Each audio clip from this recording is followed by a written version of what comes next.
ద్రాక్షారం వేమేశ్వర స్వామి వారు, నేను కృష్ణరాజు గారు ఎన్నోసార్లు దర్శనం చేసుకున్నాము. ఆయనకి ఎంతో ఇష్టమైన దేవుడు. ప్రాంతంలో ఆయన ఎంపీగా తండ్రి అప్పుడు ఫస్ట్ టైం గెలిపించడం జరుగుతుంది. అప్పటి నుంచి కూడా ఎప్పుడు కాకినాడ వచ్చినా వచ్చి ద్రాక్షారం రావటం, వేమేశ్వర స్వామి వారి దర్శనం చేసుకోవడం, అమ్మవారు శక్తిపీఠం అలా అలవాటు. కానీ నేను ద్రాక్షారం వెళ్ళాలి, ఎన్నో సంవత్సరాలు అయిపోయింది. కృష్ణరాజు గారు నేను వెళ్ళలేదని అనుకున్నాను అంతే. కానీ అనుకోకుండా అక్కడ ఏదో కార్యక్రమం అని కాకినాడలో పిలవటం, ఇంట్లో వని సెరమనీకి రావటం, అంటే భగవంతుడు నాకు అలాగా పిలుపునిచ్చాడనమాట. తండ్రి ఈరోజు ఎంతో మంచి శ్రావణ సోమవారం రోజు దర్శనం చేసుకుంటే ఎంతో మంచిదని వారు చెప్పడం జరిగింది. ఈరోజు తల్లి ఆజ్ఞ, తండ్రి ఆజ్ఞ ఉండటం నేను వచ్చిన దర్శనం చేసుకుంటాను.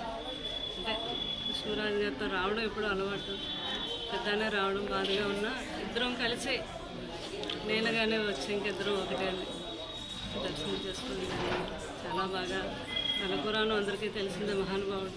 ఈ కలియుగంలో ప్రత్యక్ష దైవమైన ద్రాక్షారం వేమేశ్వర స్వామి. ఎప్పుడు కూడా కృష్ణరాజు గారి చరిత్ర చెప్పేవారు నాకు. ఇంత అంత గురించి దేవ నిర్మాణం అనేవారు. అది ఎవరు సామాన్యులు కట్టిన నిర్మాణం కూడా కాదు, అంత నిదర్శనమైన దేవాలయం ఈ ద్రాక్షారం వేమేశ్వర స్వామి, తల్లి అమ్మవారు, మానికి అమ్మవారు. చాలా అదృష్టం నాకు ఈరోజు. మా ఫ్యామిలీ అందరికీ కూడా ఈరోజు ఆ తండ్రి ఆ తల్లి దర్శనం దొరకటం, నేను చేసుకున్న పుణ్యఫలం. చాలా సంతోషంగా. అమ్మ ప్రభాస్ గారు ఆలయంలో అమ్మవారికి, స్వామివారికి ప్రభాస్ గారు అర్చనలు పూజలు చేసినట్టు చాలా బాగా జరిగింది. అది ఎందుకు చేశారు? అంటే మన కర్తవ్యం ఏంటంటే భగవంతుడికి ఏమి చెప్పక్కర్లేదు. చాగంటి కోటేశ్వరరావు గారు చెప్తారు, మనం భక్తితో ఆయనకి నమస్కరిస్తే నాకు ఏం కావాలి, ఏం చేయాలి అనేది ఆయనకు తెలుసు కాబట్టి ఆయన అన్నీ చేస్తాడు.